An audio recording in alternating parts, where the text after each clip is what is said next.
जय श्री राम। 14वां अध्याय श्लोक संख्या 9। सत्वं सुखे संजयति रजः कर्मणि भारत ज्ञानमावृत्य तु तमः प्रमादे संजयत्युत। सत्वं सुखे संजयति रजः कर्मणि भारत ज्ञानम आवृत्य तु तमः प्रमादे संजयति उत। संजयति का शाब्दिक अर्थ है लगाता है, अर्थात हे अर्जुन, सत्वगुण सुख में लगाता है, रजोगुण कर्म में और तमोगुण तो ज्ञान को ढककर प्रमाद में भी लगाता है। प्रश्न है कि सुख शब्द यहाँ कौन से सुख का वाचक है और सत्व गुण का इस मनुष्य को उसमें लगाना क्या है। उत्तर है कि सुख शब्द यहाँ सात्विक सुख का वाचक है। 18वें अध्याय के 36वें 37वें श्लोक में इसका वर्णन हुआ है। और सत्व गुण का जो इस मनुष्य को सांसारिक भोगों और चेष्टाओं से तथा प्रमाद, आलस्य और निद्रा से हटाकर आत्मचिंतन आदि के द्वारा सात्विक सुख से संयुक्त कर देना है, यही उसको सुख में लगाना है।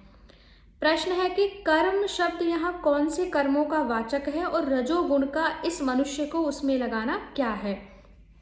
उत्तर है कर्म शब्द यहाँ इस लोक और परलोक के भोग रूप फल देने वाले शास्त्र विहित सकाम कर्मों का वाचक है। शास्त्र द्वारा बताए गए सकाम फल की कामना रखकर किए गए कर्मों का वाचक है। नाना प्रकार के भोगों की इच्छा उत्पन्न करके उनकी प्राप्ति के लिए उन कर्मों में मनुष्य को प्रवृत्त कर देना ही रजोगुण का मनुष्य को उन कर्मों में लगाना है। प्रश्न है कि तमोगुण का इस मनुष्य के ज्ञान को आच्छादित करना और उसे प्रमाद में लगा देना क्या है, तथा इन वाक्यों में तू और उत इन दो अवयव पदों के प्रयोग का क्या अभिप्राय है। तू का यहाँ पर अर्थ है तो और उत का अर्थ शाब्दिक अर्थ है भी।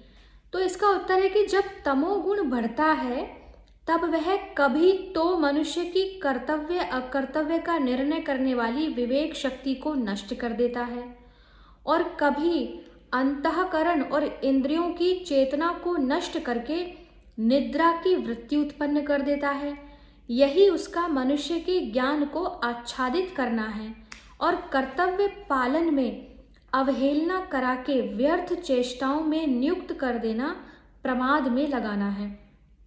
इस वाक्य में तू अवयव के प्रयोग से यह भाव दिखलाया है कि तमोगुण केवल ज्ञान को आवृत ढककर ही पिंड नहीं छोड़ता, दूसरी क्रिया भी कराता है। और उत के प्रयोग से यह दिखलाया है कि यह जैसे ज्ञान को आच्छादित करके प्रमाद में लगाता है, वैसे ही निद्रा और आलस्य में भी लगाता है। अभिप्राय यह है कि जब यह विवेक ज्ञान को आवृत करता है तब तो प्रमाद में लगाता है, और जब अंतःकरण इंद्रियों की चेतन शक्ति रूप ज्ञान को क्षीण और आवृत करता है तब आलस्य और निद्रा में लगाता है। तो जब आपके जीवन में ऐसा पल आता है कि आपको नींद और आलस्य बहुत आता है, इसका सीधा एक अर्थ है कि जो आपके अंतःकरण और इंद्रियों की चेतन शक्ति स्वरूप है वो क्षीण हो गया है, आपकी चेतना का ज्ञान वो क्षीण हो गया है। तो सत्व आदि तीनों गुण जिस समय अपने अपने कार्य में जीवन को नियुक्त करते हैं, उस समय वे ऐसे करने में किस प्रकार समर्थ होते हैं, यह बात अगले श्लोक में बतलाते हैं। श्लोक संख्या 10।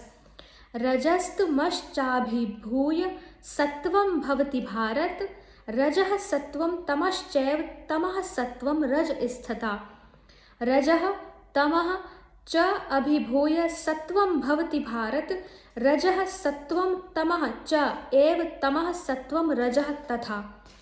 इसका अर्थ है कि हे अर्जुन, रजोगुण और तमोगुण को दबाकर सत्वगुण, सत्वगुण और तमोगुण को दबाकर रजोगुण, वैसे ही सत्वगुण और रजोगुण को दबाकर तमोगुण होता है, अर्थात बढ़ता है। प्रश्न है कि रजोगुण और तमोगुण को दबाकर सत्वगुण का बढ़ना क्या है, रज और तम को दबाकर सत्वगुण का बढ़ना क्या है।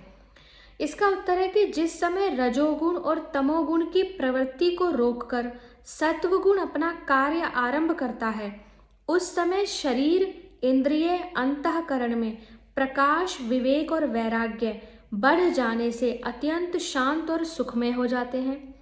अतः उस समय रजोगुण के कार्य लोभ, प्रवृत्ति, भोग, वासना तथा तमोगुण के कार्य निद्रा, आलस्य, प्रमाद, इनका प्रादुर्भाव नहीं हो सकता। इस प्रकार जो दोनों गुणों को दबाकर सत्व गुण का ज्ञान, प्रकाश, सुख आदि को उत्पन्न कर देना है, यही रजोगुण और तमोगुण को दबाकर सत्व गुण का बढ़ जाना है। दूसरा प्रश्न है कि सत्वगुण और तमोगुण को दबाकर रजोगुण का बढ़ना क्या है? जिस समय सत्वगुण और तमोगुण की प्रवृत्ति को रोककर रजोगुण अपना कार्य आरंभ करता है, उस समय शरीर, इंद्रिय और अंतःकरण में चंचलता, अशांति, लोभ, भोगवासना, नाना प्रकार के कर्मों में प्रवृत्त होने की उत्कट इच्छा उत्पन्न हो जाती है। इस कारण उस समय सत्व गुण के कार्य प्रकाश, विवेक शक्ति, शांति आदि का भी अभाव सा हो जाता है। तमोगुण के कार्य निद्रा, प्रमाद, आलस्य आदि भी दब जाते हैं। यही सत्वगुण और तमोगुण को दबाकर रजोगुण का बढ़ जाना है। तीसरा प्रश्न है, सत्वगुण और रजोगुण को दबाकर तमोगुण का बढ़ना क्या है?